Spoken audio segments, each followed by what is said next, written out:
And then just go live at the other one.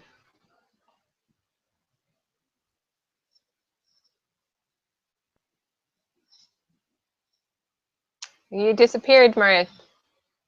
Do you want to we'll introduce ourselves? So hi, I'm Lynn. Welcome to this webinar presentation, and we're going to take you through about 40 minutes of lovely content that is hopefully going to set you up to nourish to flourish in 2016.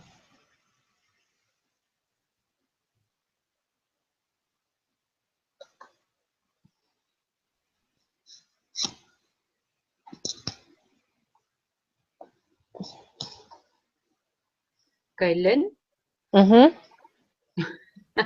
I think I'm going to start again. Can we start again? We can. I don't know if you can. I don't know if you can cut this. Just keep going. Okay.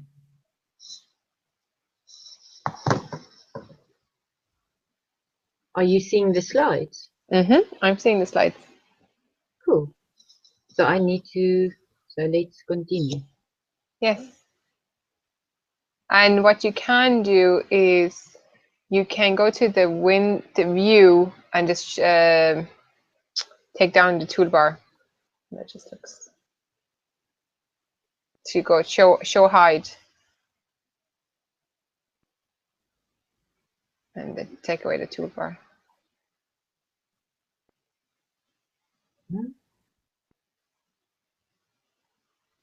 Bottom one. No, go toolbar items. Yeah, That perfect. one like that? Yeah, perfect. So now we have resolved all tech issues, and we're going to get going with your presentation. So you're all really welcome, and this is a recording that we done. So just bear with us, and I hope you're going to enjoy the ride. And this is me, Lynn, speaking on your left from Straightforward Nutrition, and Mariette will be introducing herself in a minute, and we'll take you through a good chunk of this presentation. So we're doing this as a joint project together, and bringing you the combinations of both our skills and our unique areas. So Mariette, I'm going to let you take us through the definitions of the two words nourish to flourish. Thank you, Lynn. And I think firstly, I would also like to say thank you, Lynn, and I are extremely excited to have you here. And may you walk away from this webinar feeling nourished and set to flourish. So when we looked at the theme for our webinar and using the word nourish to flourish, it was important for us to define it so that we are on the same page, not just both Lynn and I, but also you attending the webinar. So if we look at the dictionary definition of nourish, it is to provide yourself with food or other substances that's necessary for growth, health, and good condition. It's also to enhance the fertility of soil. And because we're going to speak into the root aspect, this is even more important because the nutrients and the growth happens in the ground and in the roots. So thirdly, keeping or a feeling or a belief in one's mind that is typically for a long time. Then when we look at flourish, it is of a living organism and it's to grow or develop in healthy and or a vigorous way, especially as a result of a particularly congenial environment. And we're hoping that in the self-care path, you will find that a congenial environment for growth and healthy vigorous way and some development. Then secondly, it is also a wave or something about to attract attention specifically. So over to you, Lynn. Okay, so I suppose just to give yourself the chance to watch this recording with, I suppose, with your full attention, it's going to take a little while, and so grab your favorite drink, and you may pause this if you haven't a nice cup of herbal tea or your cup of coffee or whatever it is tickles your fancy. Then turn off your phone and close all the tabs on your computer, and also keep a pen and notebook handy, because even though this is a recording, we had a Q&A session at the end of this presentation. But what we will invite you to do is that if you have questions regarding any of the content or want more clarification, or is something personal come up that you'd like to have us answer, then please feel free to jump in and join us in the Facebook group, and just post your questions there, and the two of us will be there to answer them. And you will find the link to the Facebook group underneath this video. So you have invested your time to take the time out to listen to this, and so we're just hoping you'll make the most of it by being here. So a little bit about myself and the flavour of Lynn Thorstenson. So who is she, or who am I? So I'm a nutritional therapist and then also a food and spirit practitioner. Part of my own story is that I now live in the south of Ireland, but I grew up in the south of Sweden, hence my accent or lack of it. And I suppose I always had an interest in health. It started already, I would say, in the womb, from my mother being a very health conscious vegetarian and growing up. And I suppose I had an early introduction to healthy eating. I grew up in the countryside and we grew some of our own food. And I suppose I would have been exposed to what some people would consider foreign foods in beans and lentils and pulses, things like that, when I was growing up. But despite that, my mother would have a quite liberal view of eating, in a sense that we were allowed to eat meat if we wanted it, but we just didn't have it at home.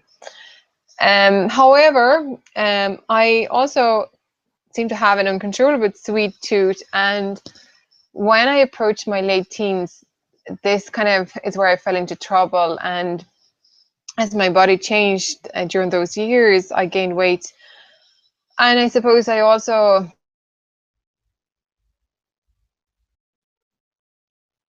during that time was that those particular combination of different incidences at that time put me on a road of 10 years of disordered eating and a constant battle between my body, mind, and the food on my plate. I went from starving to binging to emotional eating to self-loathing and pretty much everything is between. And I say 10 years because that's pretty much what it took until in 2006,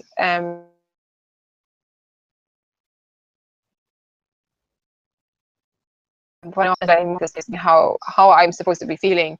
And at that time, I was probably at my very heaviest, and it was also left with poor digestion, which I've been fighting for a number of years at that time, and fatigued as well, and very, I was not very happy with my body, but I had to make a decision that I wanted something different.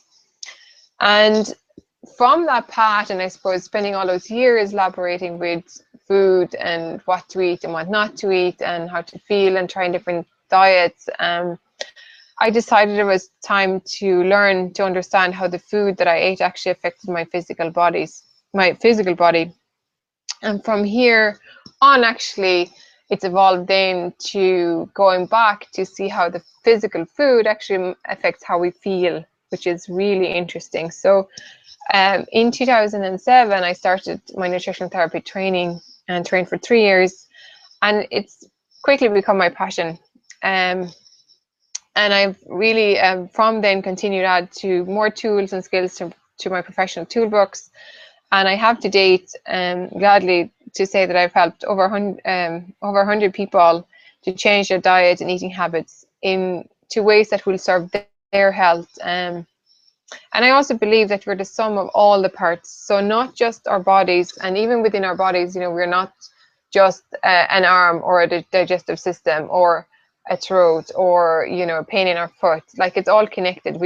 I tend to, I suppose, say it like this, that we don't have the head cut off walking around holding it under our arms. So like, it's, we know that it's everything is connected. But it's more than just the body. It's our mind, how we think, and even, like, I suppose, our deeper connection with ourselves, our souls. And the thing is, like, when there's imbalance in one, it will affect another one. And when we work with one system with a view of an overall holistic lens, that's when we really start to see the ripple effect through in another area. And because it's all connected, it is inevitable. So when one system is out of balance, it's going to affect others. And when we start working with one system, and sometimes it doesn't matter which end we start with, you will ripple through into other areas. And for those of you who don't already know me, you should probably also know that personally, I don't tend to advocate any particular type of diet other than fresh, wholesome, unprocessed foods. And I really believe that in nutrition, there's so many ways of eating, there's so many ways of food, there's so many ways of living, that our job is to start becoming better at tuning in and listening to what works for us. And that's kind of the key. But we're not usually that great at it. So like we do hold the wisdom within, but you know, we might have gotten sidetracked. So the way is to get back on track and to really sort of explore what it is that's working for ourselves. And I have learned from working with clients for a number of years at this point, and also seeing it myself, that food is truly powerful medicine, and so we shouldn't underestimate it. I also believe that eating should be free of guilt, blame, and shame, and I think it should be a truly nourishing experience on every level. So that's what I teach, pretty much how you can tune in to discover for yourself how the food you eat makes you feel, and also bring some awareness to how your lifestyle is impacting on the food choices you make. And last of all, I like the whole eating experience not just to be nourishing, but to be simple and practical, and you know, being a place of kind of, I suppose, enjoyment and fulfillment in our everyday lives, you know, so that we let go of this endless battle and start enjoying ourselves. So that's kind of me and my story, and my more about me and what I do, and hang out over on straightforwardnutrition.com. So you feel free to go and have a look at that as well if you have time. So now over to you, Maria. Thank you, Lynn. I'm Mariette Hamman, and my flavor is I've been born, raised, and live in South Africa. And I'm qualified as an art-based functional therapist. Now, what a functional therapist does is we look at how optimally functioning you are in various areas of your life. And normally with a psychology background, we also then do some assessments to see if you're mad, bad, glad, or sad. And I just got to a point in my life where I felt if we truthfully have to test everybody, we all experience those type of emotions. So we should all be on some other tablet to make us feel better. And I was then starting to look at a different modality or a different way of assessment that could still yield the results of how we are functioning in the different life areas. And that's when I found expressive arts. And I call it art-based functional therapy now, because the expressive arts that I do use in my practice is movement, music, mandala, archetypes, affirmations, then photos, poetry, and prayer, and a lot more as the client and my journey continues. Then I've always also qualified in various other modalities like food and spirit, journey circles, the Mandala assessment research instrument. I'm a mental combat life and business coach, a hypnotherapist, and then holding some postgraduate qualifications in psychology. Now that brings me to my story. Now my stories I've lived in my head for a very long time, and as you can see with my qualifications, I was hugely equipped to live in my own head.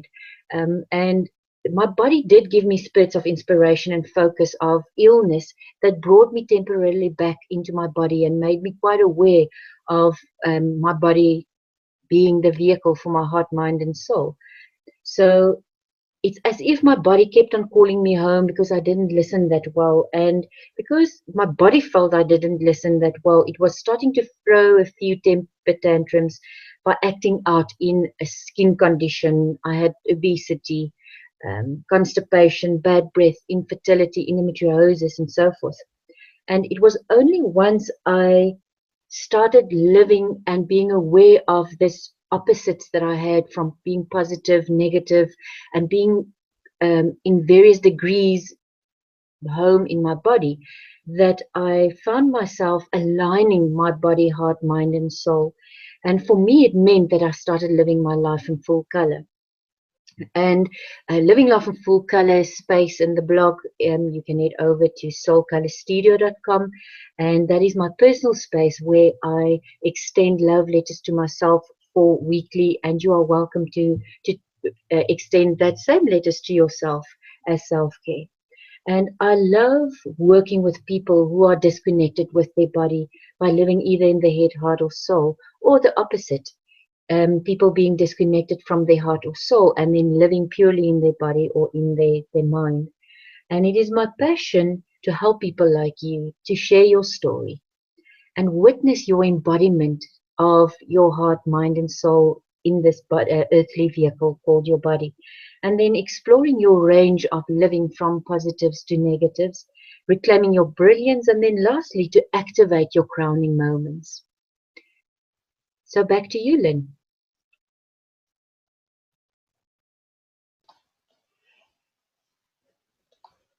Lynn? Okay, yeah, can you hear me? Yes.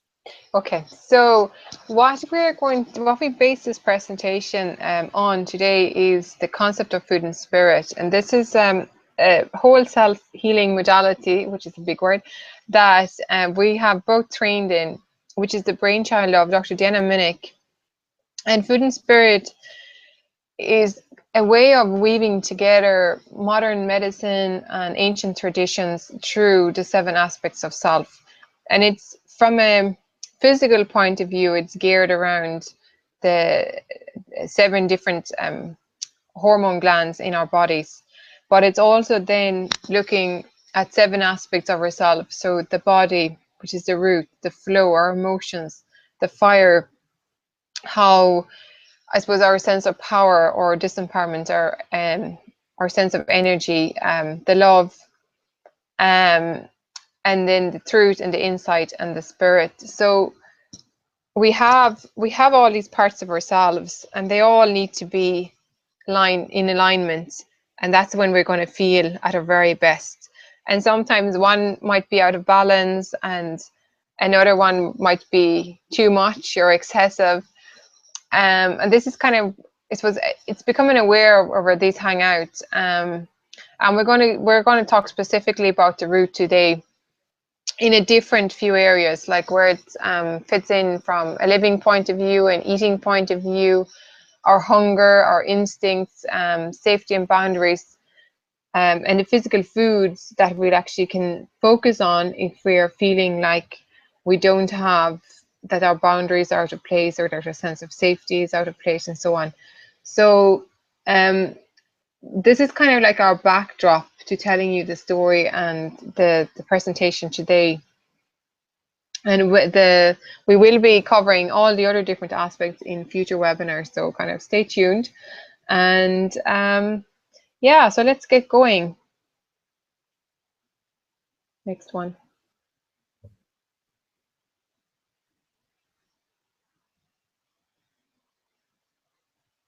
You there, Mariette? Yes. Yeah, the next slide, please.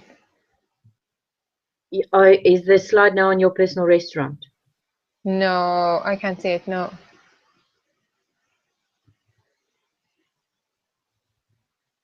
Next one. Yeah. Can you see it? Perfect. So let's, what we've done, I suppose, over this webinar is we've laid it out as your personal restaurant with a 4-course meal to talk about what's nourishing for the root in particular. So we're going to go through what's on the menu, and I suppose ask yourself, how well do you nourish, in particular in the way that that we're going to cover now in just a minute. And kind of, what are you hungry for? Like, what are you hungry for physically? What are you hungry for mentally? What are you hungry for spiritually or emotionally? And what's in your doggy bag, aka your takeaway? Like what you take, like have a think about it once you've been through the whole webinar. Like, what's your takeaway? Cool. So the first one we're going to look at is what is on the menu. And as Lynn said, there's 7 aspects of self. And in future webinars, we'll be covering the other 6. But for this purpose of the webinar, we'll be serving you with a root buffet. And on this root buffet is two very important questions. How well do you nourish? And what type of nourishing choices do you have? And then secondly, what are you hungry for? And then we'll go into the different types of hunger. So just take a few seconds and answer the question truthfully. How well do you nourish? And if you look at the root aspect, it's about going back to your roots and into your physical body. And the body itself is linked to our ability to survive.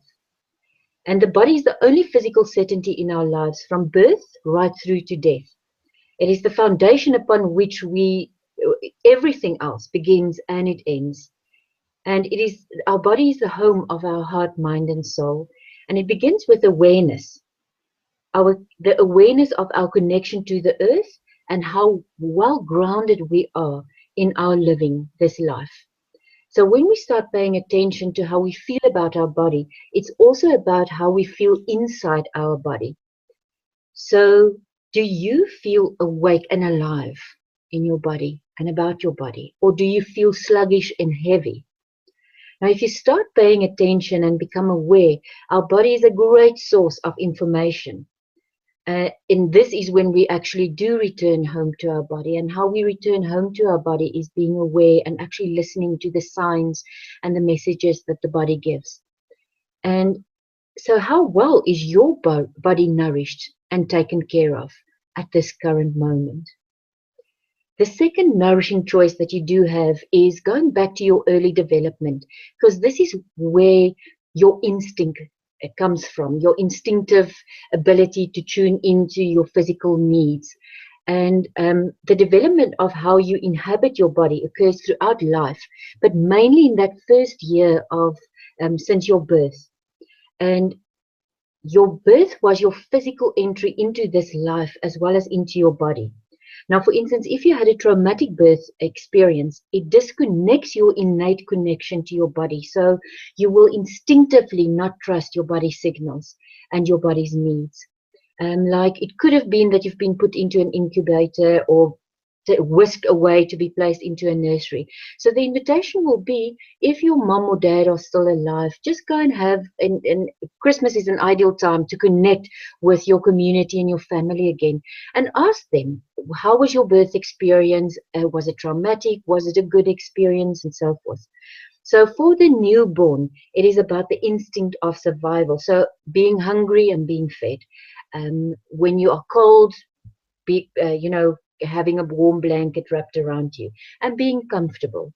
There's also a psychologist by the name of Erickson that gave a name to this early development stage. And he said that the instinct that happens here is about trust and mistrust.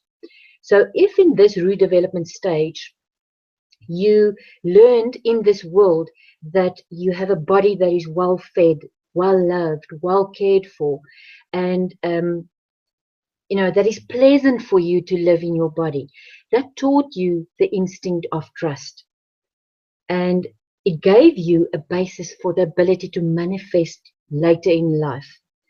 Now, if there are feelings of mistrust being formed in that first year due to trauma, abandonment, or any physical abuse, hardship, hunger, or any other physical difficulty, your basic survival program is then built on mistrust, which makes it a little bit more difficult to instinctively trust your body's needs.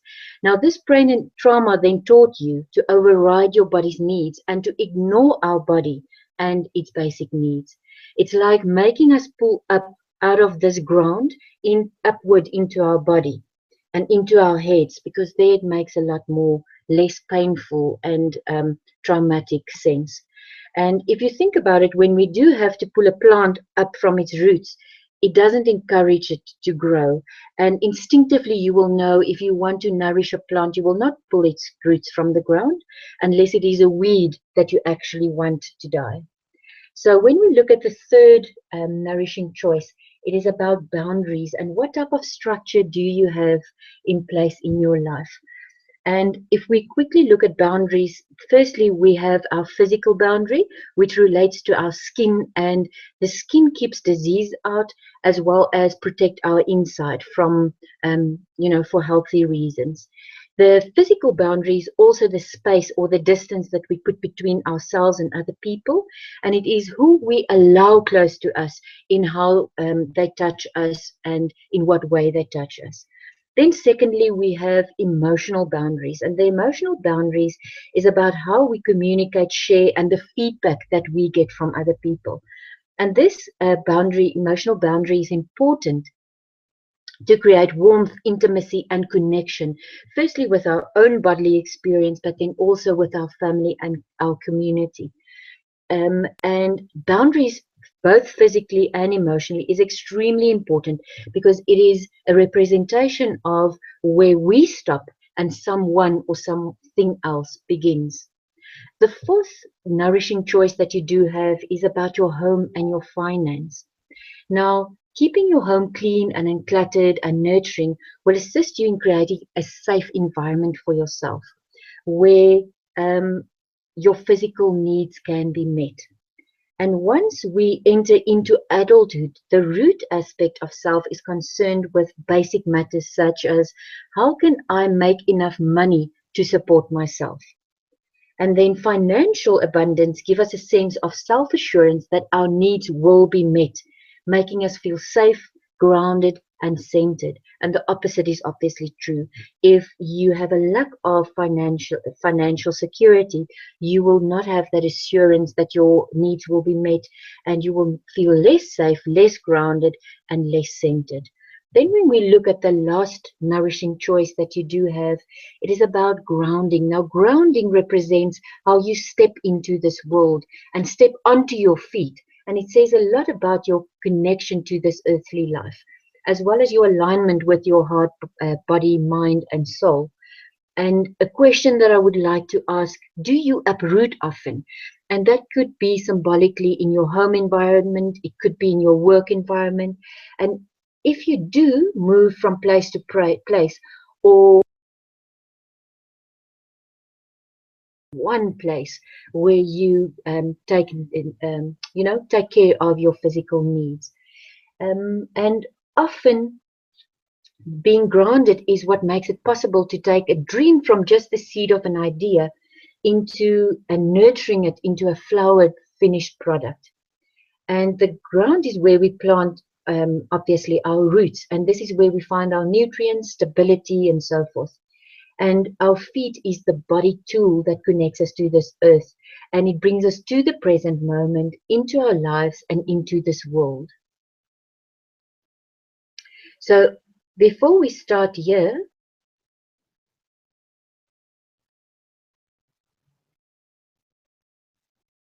Lynn, are you still there? Yeah, Can't I'm hear here. Lynn. Yeah, Okay, I'm cool. here. Mm. Fantastic. So we're going to continue. And before we look at the different types of hungers, it's important to become aware of uh, 3 daily bodily function cycles that a human being actually goes through on a daily basis. And it's important that if you are in balance, that it happens in 8-hour cycles.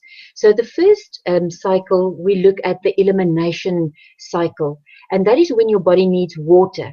And your body needs the water to actually eliminate toxins and the accumulated waste. Then we look at the appropriation cycle, and that happens when your body needs food and in order to eat and digest for the nutrition that you need. The third stage is the assimilation stage, and this is when the body rests. And that's why people actually suggest that you have a good 6 to 8 hours rest so that your body can use those nutrients that you've digested and absorb it and use the nutrients efficiently in your body. So going now to what are you hungry for and the different types of hungers. So it is Lynn and my wish for you that after this webinar that you have the awareness that you have different type of hungers and that you have the skill to actually just check in with your body in what you need to feed. So we have presented this different types of hungers as a 4-course meal. And the starter will be a throat hunger that's also inside your body. There's a palate cleanser, which is an emotional hunger, which you feel in your heart. Then the main course will be your physical hunger, which is mainly what this webinar is about. And then the dessert will be a head hunger, which happens in your mind. So when we start with throat hunger, what is throat hunger? Throat hunger is when your body is asking for liquid. So it's like a liquid thirst. And it is especially prevalent early in the morning. And it might be that you are experiencing a dry throat, or you experience a little bit less energy, or you might wake up with a headache. And three throat nourishing tips that you can use is just check in if it is a throat hunger first thing in the morning and that you are craving some liquid. And remember, it's linked with your cycle of um, assimilation. And then secondly, be aware of the time of day you most experience this thirst, so that you can check in to see what is the rhythm of your specific body. And then thirdly, make water 70% of your daily liquid intake. And that is linked to, most of us know that our body exists of 60 to 70% water. So it's good to replenish our body consistency. The palate cleanser, the heart hunger. What is heart hunger? Heart hunger is when we have a eat it better attitude. And it occurs when our heart is hungrier than our body. And it's linked to emotions such as, for instance, feeling glad, sad, bad, mad, frustrated, uneasy, guilty, jealous, lonely, anxious, and sometimes even happy feelings as well. And it's about a short-term relief or comfort. And heart hunger develops suddenly, and it happens above the neck. So you might have eaten just now, but you have this craving for, or a taste for, ice cream, and it's unrelated to a time. This type of hunger persists despite us being full after eating. And when we do feed this type of heart hunger, it actually leads to feelings of guilt and shame. So the 5 heart nourishing tips that you can take away is talk about your feelings, and the invitation is really out there for you. It is not a person that is weak that are able to have a vocabulary for the feelings that they are experiencing. It is really a gift for you to be able to name the feeling that you experience in your body and share that with others. Secondly, accept your current emotions. So what is the difference between a feeling and an emotion? A feeling is something that you experience, it's sensed in the body. An emotion is taking that sense and feeling of your body and giving it meaning, thought, and reference from your belief systems and your paradigms. So accepting your current emotion is important to just check in with your current emotional state. And I'll encourage you not to make big decisions when you are experiencing your emotions.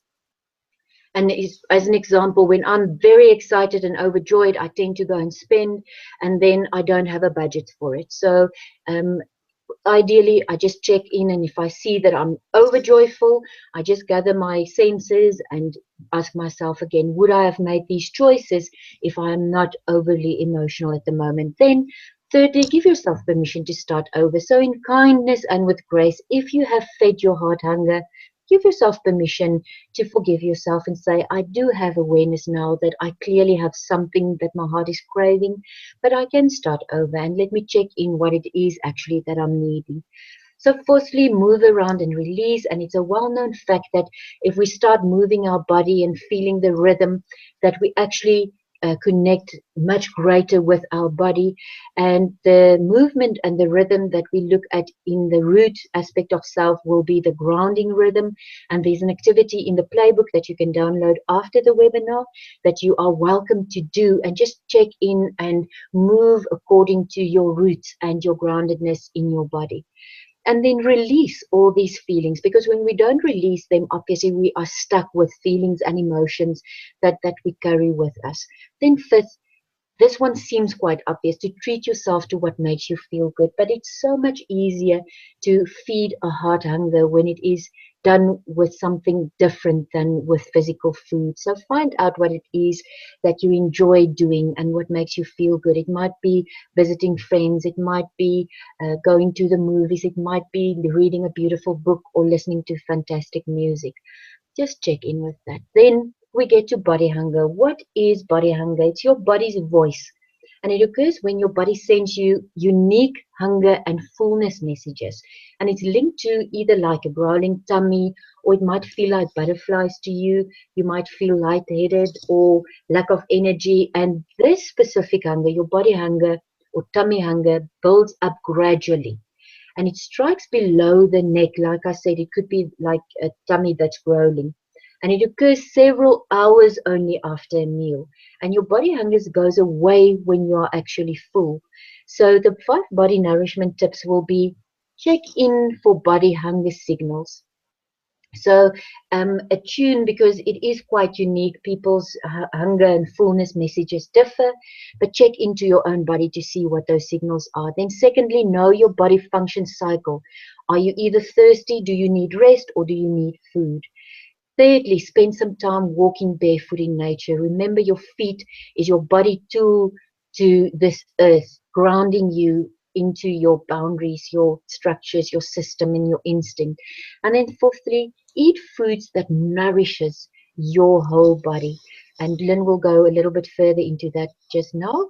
And then fifthly, organize your physical environment, because like we said, one of the ways to nourish yourself is a physical environment that actually nurtures and nourishes you, and is conducive to you feeling safe and secure in this world. So this is a rating system for you to use as a guide. But then please, once you are more aware of your unique hunger and fullness messages, you can make this rating scale shorter. But for the purposes of the webinar, we're going to say there's a rating scale of 1 to 10. And the invitation again is in the playbook you can download.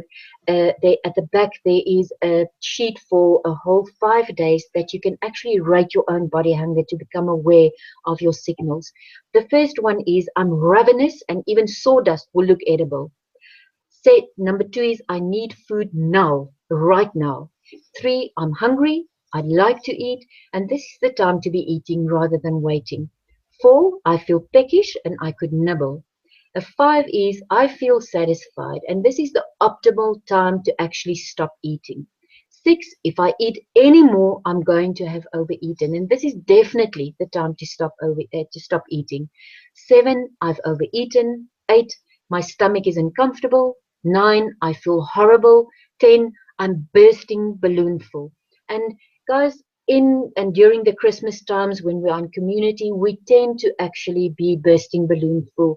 So Lynn and I would really encourage and invite you to check in with this hunger scale, not just before the time, but during your communal eating times.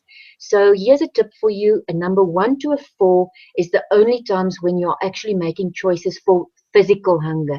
So the reasons will be a good time to actually eat. When you have rated a 5 to a 10, it means it's other types of hunger. So it's either a heart hunger, a throat hunger, or a head hunger. And this is excuses for continuing to eat. And we would not encourage you, obviously, to then continue. So we look then at the dessert, which is a head hunger. And head hunger is a conditional habit.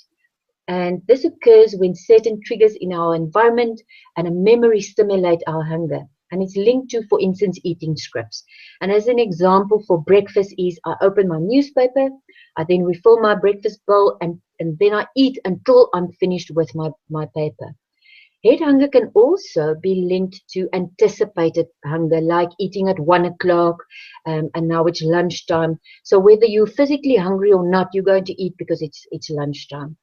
And then head hunger is formed by our family rituals and our family traditions, and it works on conditional habits and behaviors. So the first tip for your head hunger nourishment tip would be choose new traditions and habits for your unique body needs. Now remember, you're going to get your unique messages. You're going to check in what that body cycle is. So create new traditions for you and your family. Secondly, stop thinking all the time and just tuning into your body and trusting that instinct will give you the right messages, that your physical needs will be taken care of. Thirdly, minimize the outside noise, and especially during Christmas, the invitation will be put away those technology, the phones, the Facebooks, and so forth, and really tune into you, your community, your family, and the messages that you receive, and with kindness release old patterns. It served you up until now, and just check in, is it still serving you? If it's still serving you, you don't have to release those, but if it's not serving you anymore, with kindness, let it go. And then practice gratitude. There's phenomenal reading on how powerful it is to live a grateful life. And during this Christmas period, practice gratitude to our loved ones, to your body, to the people putting food in the fields, to transporting the food to our tables, to you making nourishing choices during the Christmas time. And then how do we recognize the different hungers? And I'm going to do a quick activity so that you actually have a skill that you can take forward during this Christmas time. And I'm going to invite you to just feel your bum in your chair and maybe move it around a little bit. Take a few deep breaths in and become aware of your breath in your body. And breathe deeply in through your nose. And I want you to sigh it out quite loud. And let's go. First one. And out.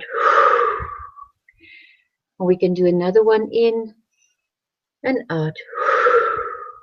And you can continue in your own time when you do this a few times more. So when we check in for hunger, we always start by asking our bodies if it wants liquid. So just run your tongue around your mouth and ask it, are you hungry or possibly thirsty? Then place your hand on your throat and ask it, are you hungry or thirsty? If you get a yes to either of these two questions, your body is asking for liquid. So there's no reason to continue. You can have some water or other liquid. And if you get a no, then check in for tummy hunger next. Just put your hand above your navel and ask, are you hungry? And if the answer is yes, then rate your tummy hunger according to the scale that we've placed there, and it is available in your playbook. And do so before you eating anything and during the time that you eat. So if the answer is no, you need to check in with your head and your heart. So place your hand on your head, just ask it, are you hungry? If when you ask your head if it's hungry and it gives you a no, then you need to check in with your heart. Place your hand for me over your heart and ask, are you hungry?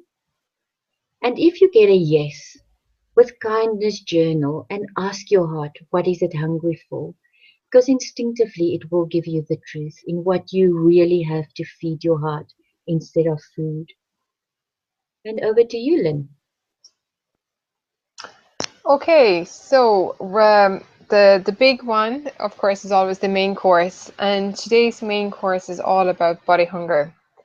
And this kind of quote came to me recently, and I hope it makes as much sense to you guys that it did to me. It's like if we don't fuel our body, we have no vehicle to drive our desires. And I think it's like, sometimes we're so caught up in our heads or what we want to do or we have to do that we forget to feed ourselves.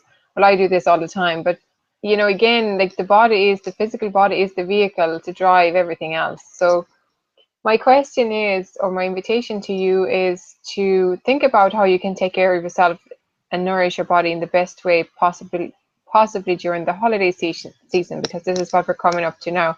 But that's nothing to say that you can't carry through these practical steps right through into next year and beyond. And what are the simple action steps that you can actually take? So sometimes we think we have to make big, massive, major changes in order to have something different. But I've seen it when I work with people, or when I've seen it for myself, how the small, consistent actions, and emphasis here on consistent, is what actually makes the change in the long run. So if you think about how water would sort of eventually hollow out the stone, it's that kind of consistency, and it's only like by a little drop over and over again, you create a big kind of hollow space. So like if we think about it, it's like it's the small steps. Like think about for yourself, but in your life, what are the small different things that you can change to actually start putting yourself and your own health and well-being first? Next. So to bring all this back to this sort of foundation and how we feed our bodies, of course, it's all about food, like the physical food that we eat. And when we're talking about the root within the system of the concept of food and spirits, these are the particular foods that would actually support the system and to sort of make us feel grounded and full even, or satisfied. So root foods are protein, and I'll talk a little bit more about protein in a minute. And protein comes, of course, in the form of animal protein, in form of meat and eggs and dairy, but also plant-based proteins in legumes and beans and pulses, and even some whole grains like oats. When the grain, when you eat the whole grain itself, would have a significant amount of protein, actually more than we think.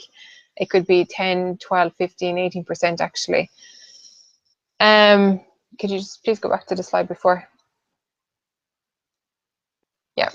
And then, of course, we have root vegetables, which is, I think, the most symbolic food to think about when we're talking about root foods. You know, they provide us with fiber, vitamins, minerals, and phytonutrients. And phytonutrients are the micronutrients in plants, and phyto meaning plant. So we have root vegetables, of course, with beetroot, carrot, turnips. And if you live in Ireland, where I live, you know, people love root vegetables, particularly things like turnip, and you have parsnips, and, you know, a whole host of unusual ones like celeriac, anything like that it grows in the ground and that's a root and that's pulled up. And then, of course, minerals comes in here, and the minerals come from the soil. In particular, root vegetables are high in minerals as well. And these are micronutrients that are supporting overall health. We don't need a huge amount of them, but we do absolutely need them. Red foods, of course, the root aspect is tied to the color red. So all the different kind of red foods that you can think about, and there's different types of red foods in season at different times of the year. So try to stick to the ones that are seasonal where you are at the moment, but focus on red foods if you can. And I think sometimes that when we start thinking about the terms of color for food, it becomes easier to get more fresh, wholesome produce in, because, you know, I'm looking at my plate and what kind of colors do I have? Do I have green? Do I have red? Do I have orange? Do I have purple? Do I have maybe something that's black or white, in form of, when I say white, in form of cauliflower or something, garlic or onion or something like that. And then, of course, when we talk about roots, we're talking about our fight or flight system, our adrenal glands. So there are certain types of herbs that works as modulators for this particular hormone system, and some of these that are modulating, which means that they're like, they can either bring things down if it's too excessive, or they can bring things up if it's a bit deficient. So popular ones would be herbs called ashwagandha, tulsi, which is also called holy basil, Siberian ginseng, rhodiola, or even licorice. And if you were to take any herbal tinctures or supplements or teas even, just make sure that you check in with your own healthcare practitioner, just for any kind of problems with, you know, with medications or so forth. So that's you just take your own responsibility in that regard. So, and then just a little bit more about protein, which is one of our macronutrients. And I think sometimes, so like, why do we need protein and where do we find it? And sometimes any of these three macronutrients, so protein, carbohydrates, and fat, at various times, they get either lots of praise or they're hailed as the bad guy. But the thing is, we all need all of them, and at different times we need different ratios and different quantities. And so protein, basically, the name protein is derived from Greek, and it means primary, and that's why it's connected to that's part of why it's connected to the root aspect, because it's our building blocks for everything, all our structures in our body.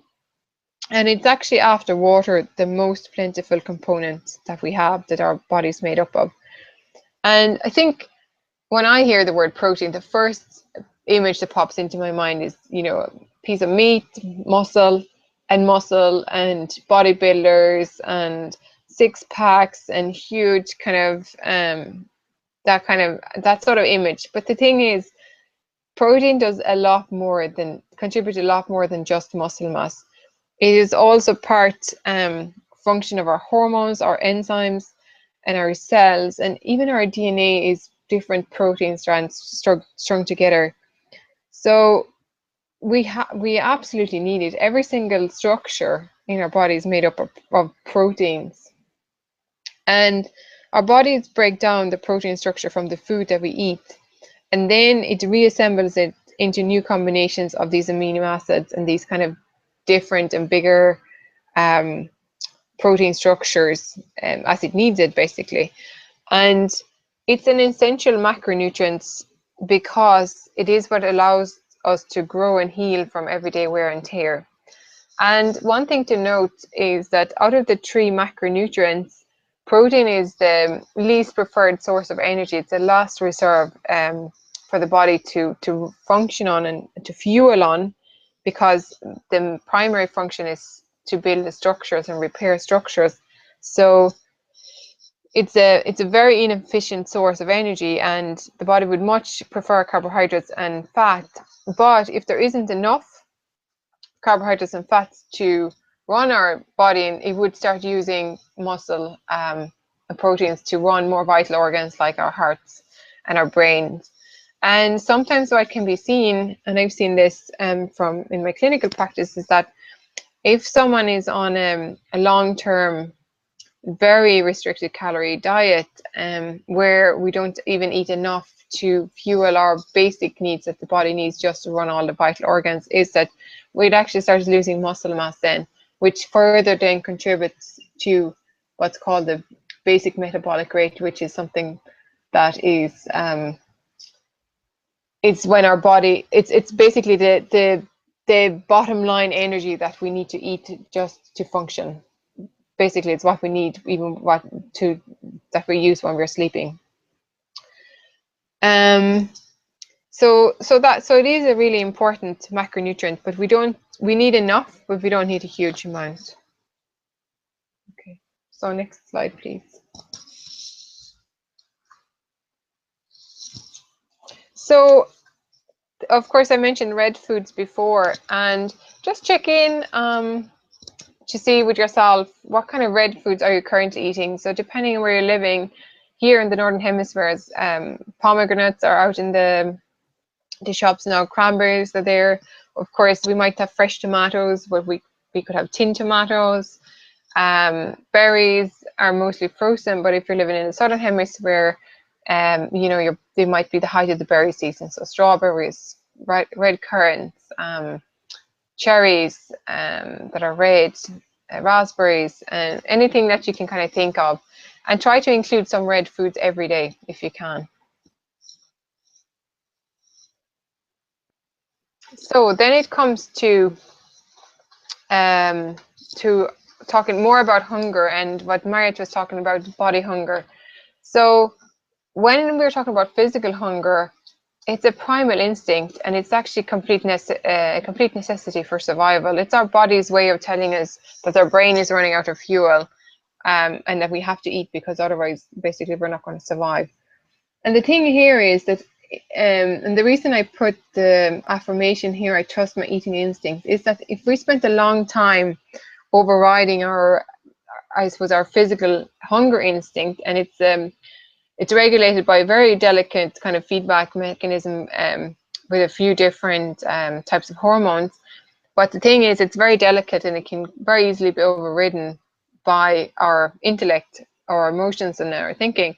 So if I've spent a long time, and I know this for myself because I did just do that, and it took me quite a while to get back into tune, excuse me, with the signals that my body was sending out when it was hungry, and to trust and listen to them, rather than either going back to what Marriott was talking about earlier, about either eating from an eating script or thinking that I was going to save myself, or for something later, or whatever it was.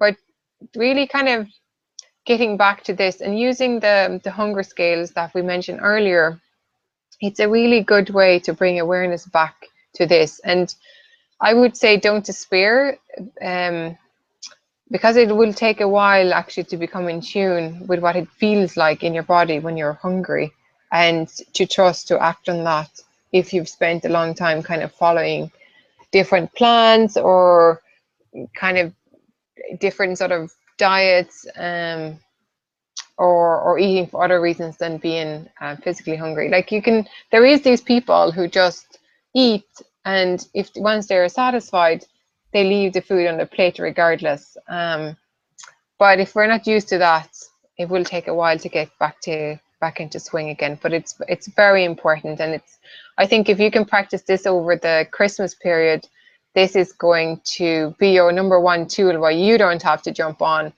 the bandwagon for everybody who wants to lose the pounds in January again.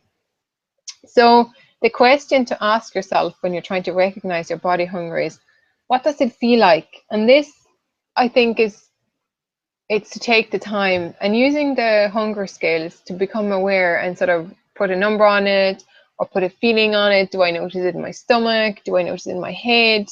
Am I starting getting faint or lighthearted? Am I noticing it in a mood swing?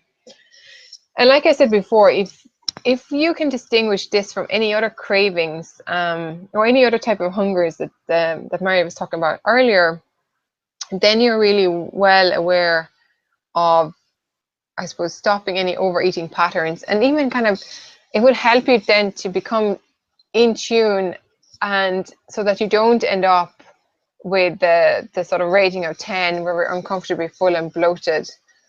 And this is kind of where I see it, where I've seen it for myself, but in clinical practice as well. This is where it all starts. If losing weight or keeping it off, if any of that is on your sort of goal list for next year, this is really where it starts. So I would invite you to sort of pay attention to that and take your time, but to really know how powerful this is. Next one. Are you there? Yes, I've changed. Yeah, okay. So here's a practical exercise to honor your physical hunger. And this exercise is also in your playbook, so you have it in a handy format that you can use and start practicing it.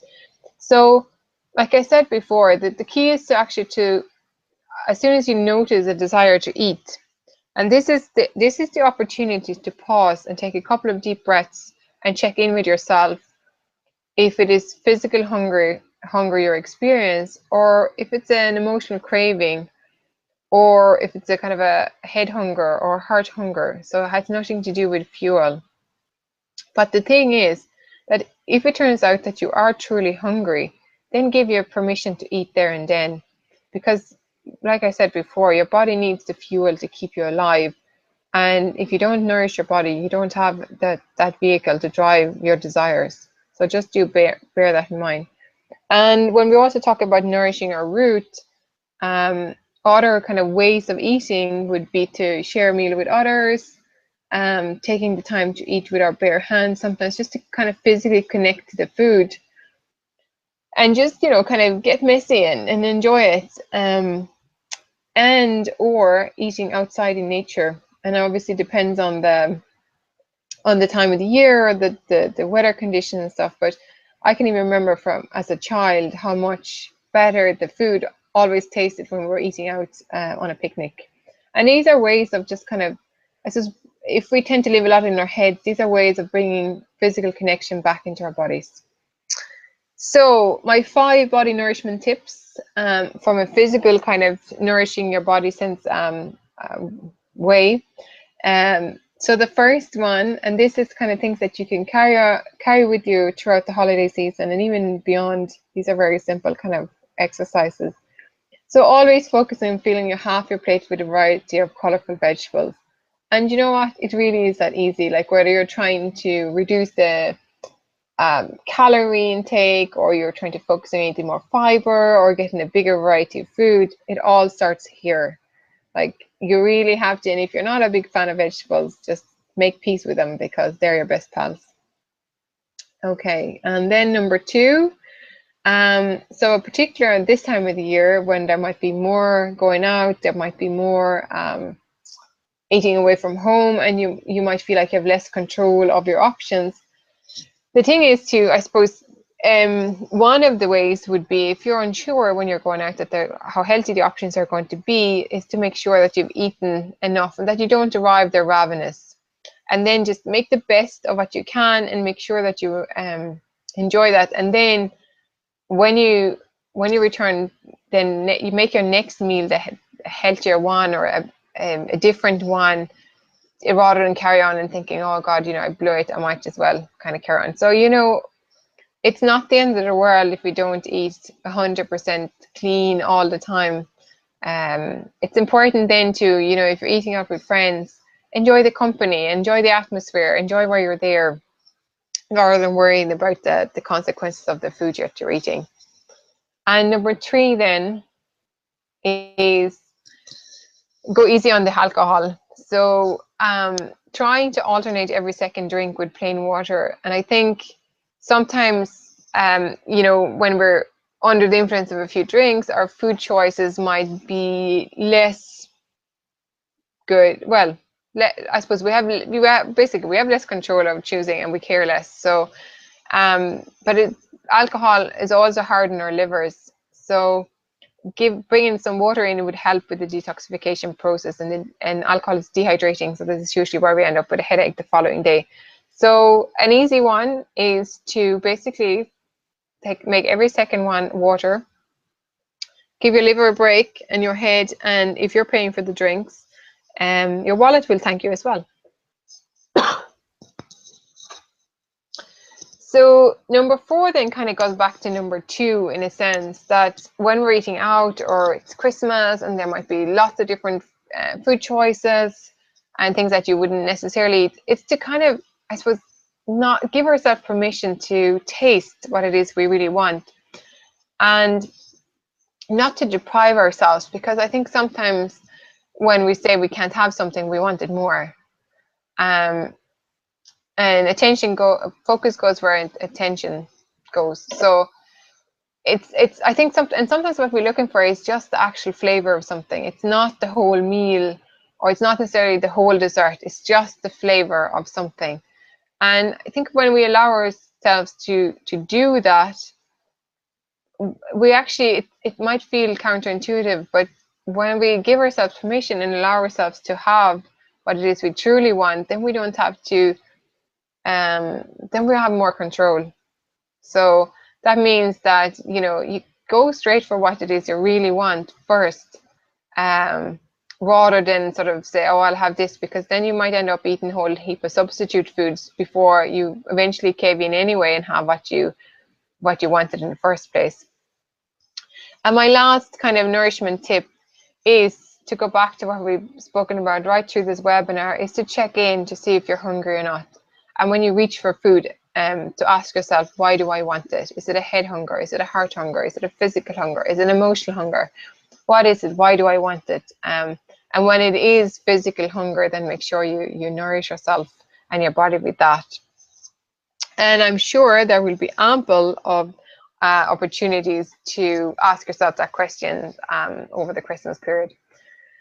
So to round off our Nourish to Flourish webinar today is to ask yourself these questions, and these will, I don't know whether they're in the playbook actually, but again, go back to what we started with. So make a little reflection to see how well did you nourish yourself in 2015, both your body, your mind, your spirit, and your desires, and what types of hungers did you have, and have you been feeding in 2015? And what are your biggest takeaways from this year, whether they're personal or business or career related? Just put them in there too. And basically, in your playbook, you'll have an opportunity to set your intentions. And if, like I said at the start of this webinar, if you have any questions and answers, since this is a recording, please feel free to jump into, come and join us in a Facebook group, and you have the link to the group below, and just ask your questions there. And we, when you go and download the playbook, you will have the opportunity to join our mailing list for our sort of self-care path VIP group. So, Mary, do you want to round off this webinar, please? And Yes. thank you so much for your time and listening to all of this. Yes, and I agree with Lynn. Thank you for your time and opening the space and holding the space with us. And we're hoping that this information that you have now will be advantageous to you, and that you'll nourish to flourish in 2016. So have a wonderful Christmas time with your family. Okay.